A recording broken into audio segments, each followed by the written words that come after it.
Updated October 18, 2017 114,623. Our family is very much in the Apple ecosystem.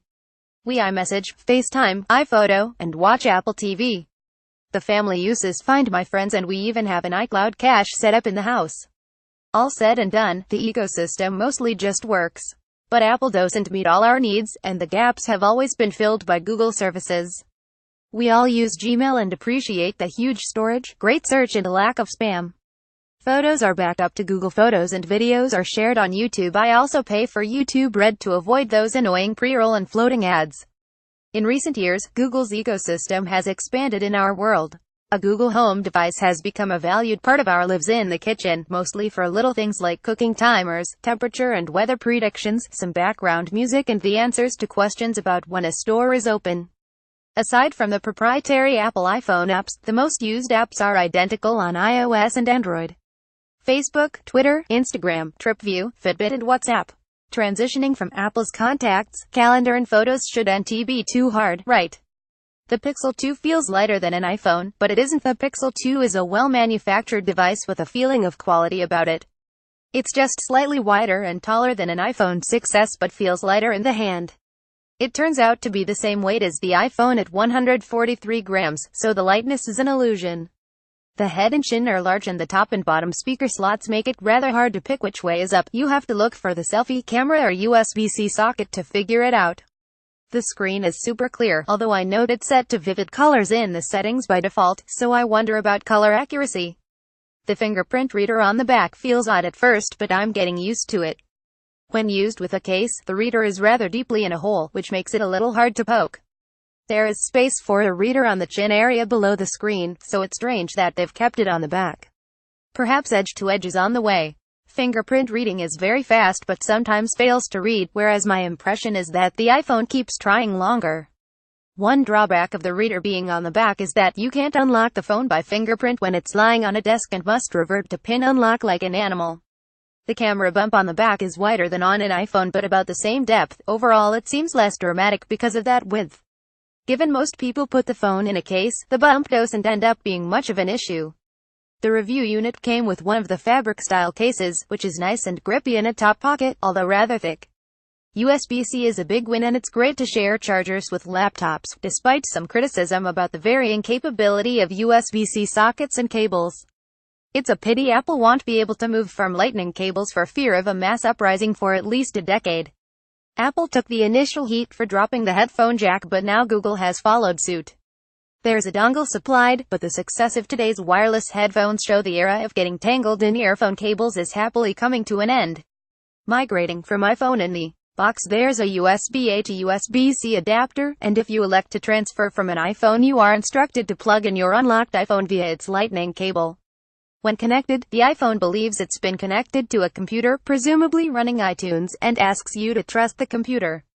Taking this path of migration ended quickly for me as I have backup encryption enabled on the iPhone, so the migration software informed me that only photos, music, and videos would be migrated, and as I already sync photos to Google, this seemed redundant, so I skipped it and just logged in with my Google account. Downloading my apps took about 10 minutes, followed by 14 updates to pre-installed apps that took another 10 or so. The default screen sleep time was set to 30 seconds, rather fast during initial setup. What I'll miss leaving the iPhone for Android while my email, contacts, and photos are already synced to Google. I'm a heavy user of Apple Notes and Messages. Google has Keep for Notes and Messages is fragmented across Facebook Messenger, WhatsApp, Google Allo, They Hope, Google Duo, Microsoft Skype, and various others. SMS feels like an archaic mode these days, but it will do. Thinking about my iPhone use in recent years, there's a lot of Google services which have become the daily go-to. Even Apple recently switched back to Google Search from Microsoft Bing, and I'm a big fan of Google Photos with its ability to find images by description second to none. The main day-to-day annoyance will be other iPhone users who try to send me an iMessage, only to have it mysteriously fail. Battery life is impressive. With only one day with the phone, it's a little hard to tell, but so far it looks excellent. I first gave the phone a charge for about 20 minutes, then started the install process. During that time it reported battery at 80% with about 13 hours and 17 minutes remaining at current usage, which would be high due to all the updates.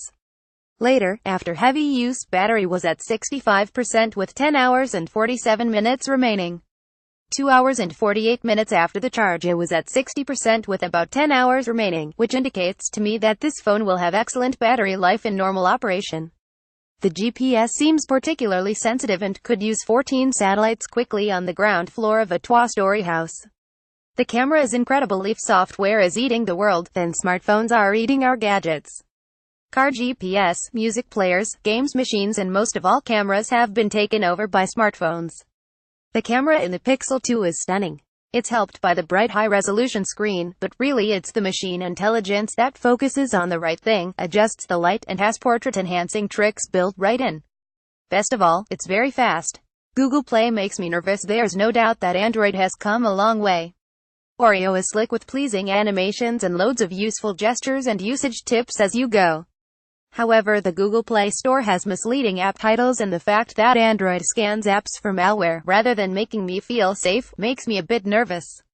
And some other things. Speaker audio is not as good as Apple phones, which is strange as they have huge slots top and bottom. The squeeze to trigger Google Assistant seems rather stiff to use, although it's configurable, and note that you need to squeeze the lower half of the phone, a fact that's not too clear in the setup animation. I'd like to be able to squeeze to launch the camera instead. The always-on display of time, notifications, and currently playing song is nice, but its presence in the battery settings, where it's called ambient display, makes it clear that there is a power impact. So would I switch? Our smartphones are the most used devices in our daily lives, and the price should be amortized over the 2 to 3 years of heavy use they get. The 64GB Pixel 2 will sell in Australia for $1,079, which is exactly the same price as a 64GB iPhone 8. The Pixel 2 has more RAM than iPhones, but for reasons that aren't totally clear, Android needs more memory than iOS to perform as well. Despite Google's stated view that the Pixel 2 is the equal or better than equivalent iPhones, it's clear from Geekbench 4 measurements that they are no match for Apple's custom A11 CPU, iPhone 8 single-core 4252 multi-core 10201 Pixel 2 single-core 1914, multi-core 6297. Higher is better. Of course, it's not just about MHC and GB, the machine learning intelligence that Google builds into both devices and the cloud that backs them makes all the difference in daily use. Being able to search your photos for Betty hugging a dog is not affected by CPU speed but rather by cloud smarts. If you live in the Google ecosystem, then this is a terrific phone, and, coming direct from Google, is sure to get security and software updates faster than third-party Android hardware makers. If you're an Apple tragic, then you might be best to stay put. Pixel 2, and the larger Pixel 2 XL model, will be available in Australia late in October. Topics: Science and Technology. Computers and Technology, Australia. First posted October 18, 2017. 082137.